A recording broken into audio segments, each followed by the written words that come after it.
Hello, inmates, and welcome to the Cellblock Scorch Week 19. I'm Cricket, and I get to record this week as the winner of that piece. The prompt was given by Bones, and it was 15 heartbeats.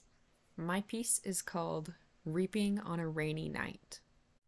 Okay, after recording that, I think maybe y'all need a heads up, so, content warning on this one for, a car crash and its consequences. The couple was laughing as they ran through the rain and got into the truck. They pulled out of the restaurant's parking lot, an evening like many others they had shared. The man kept checking his pocket for something. The woman hadn't noticed. A few minutes' drive in the truck, pavement glistening beneath the wheels, they were holding hands, laughing, singing along to the radio.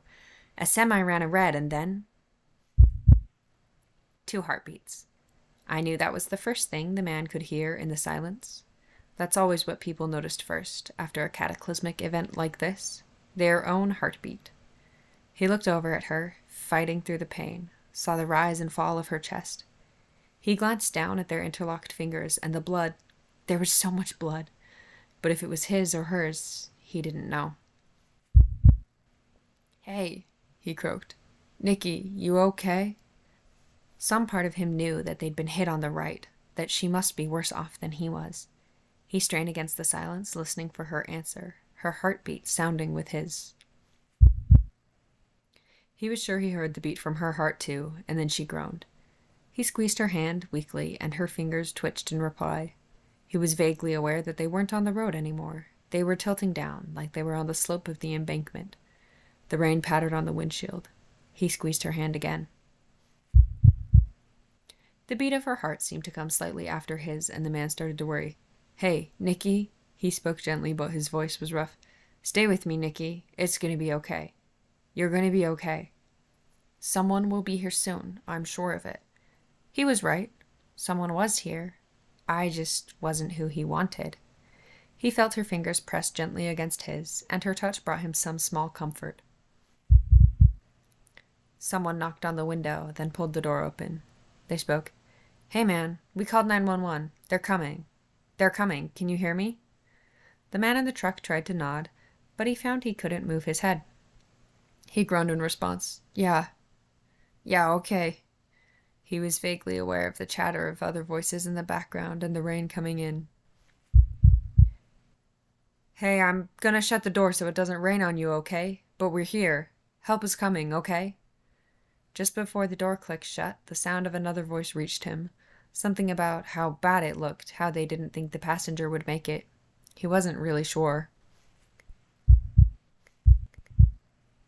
He could feel her pulse weakening. He could tell her heartbeat had come after his. No. Hey, they're coming, hey.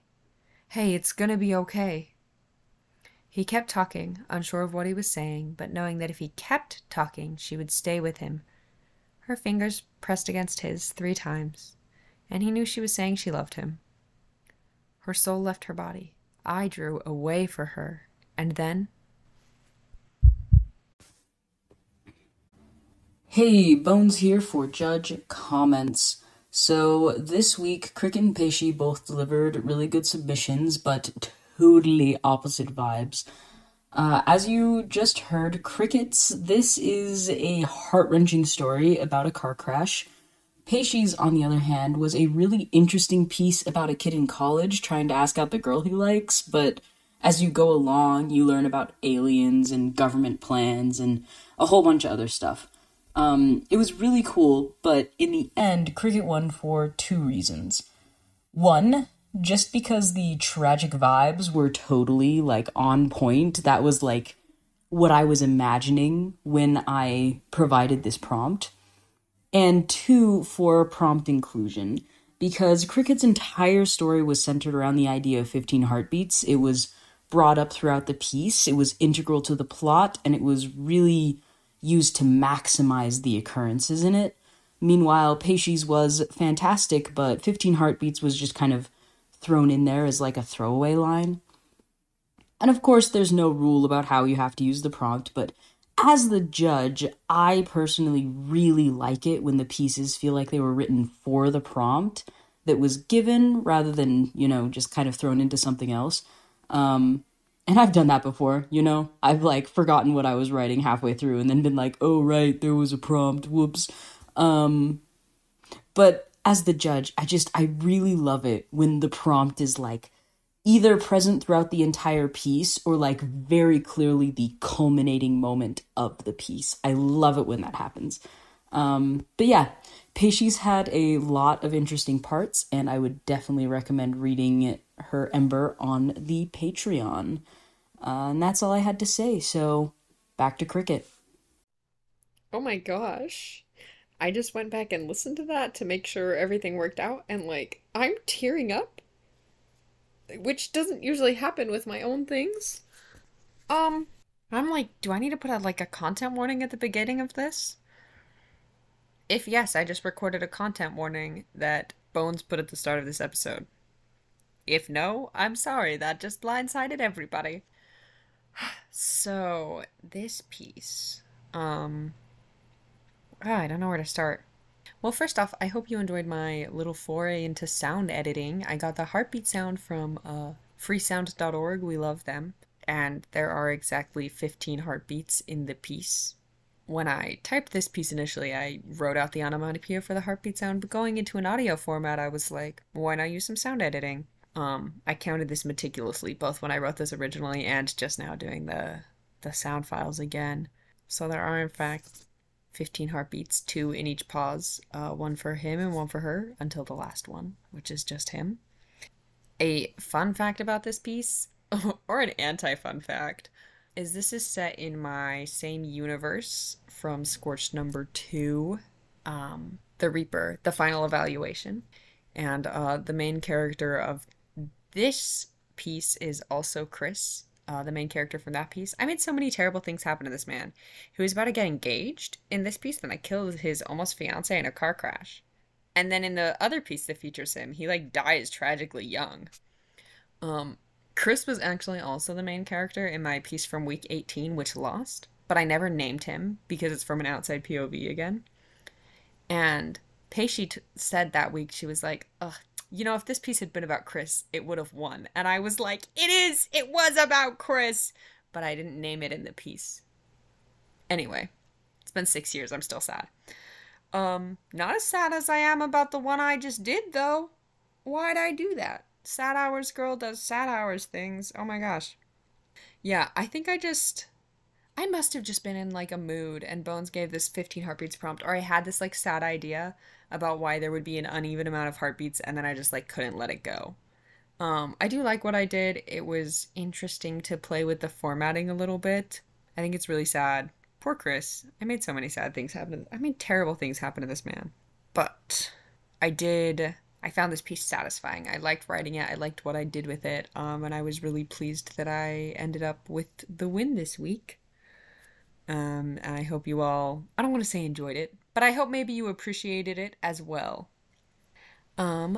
So with that all said, my prompt for the next week was actually just a painting. It's called Abtei im Eichwald by Caspar David Friedrich. He is a German romantic artist. The piece in English is called The Abbey in the Oakwood, and Caspar Friedrich, he has these beautiful pieces. They just like evoke this like, I don't know, this loneliness but also wonder. There's another one called Wanderer Above the Sea of Fog that is so beautiful. And in college I actually majored in German literature and culture. So this piece, we must have gone over it. We must have been doing a little romanticism unit or a large romanticism unit, because this was freshman year, so I would have been doing kind of intro courses. Yeah, and I loved this piece and like the emotion that evoked in me, so I was just like, here's your prompt. It's this picture, which was the first time any of us had done something really weird like that. We've had a lot of multimedia prompts in the time since. But next week, I'll make sure to include a link to the picture on our Patreon so y'all can see it. And I hope you look forward to those pieces.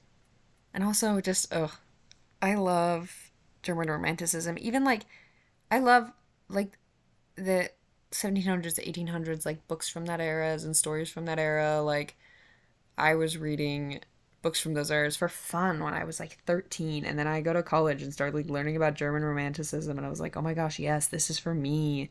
Like I love these. I love like just like the mood and the tone and all the drama and like the whole like ethos of that artistic movement is just like so for me. And so that I got to do a deep dive into like the literature and the poetry and like the art was just like, ugh, German literature was the perfect major for me in college. I took German in high school like on a whim because my elder sibling had already been taking Spanish, and Spanish and German were the only languages offered at my high school, and then I just like fell in love with it.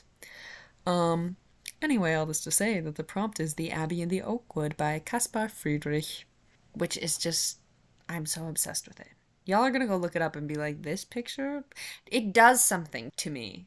Anyway, with all that said, please enjoy all our other projects if you feel so inclined, and keep those fires burning.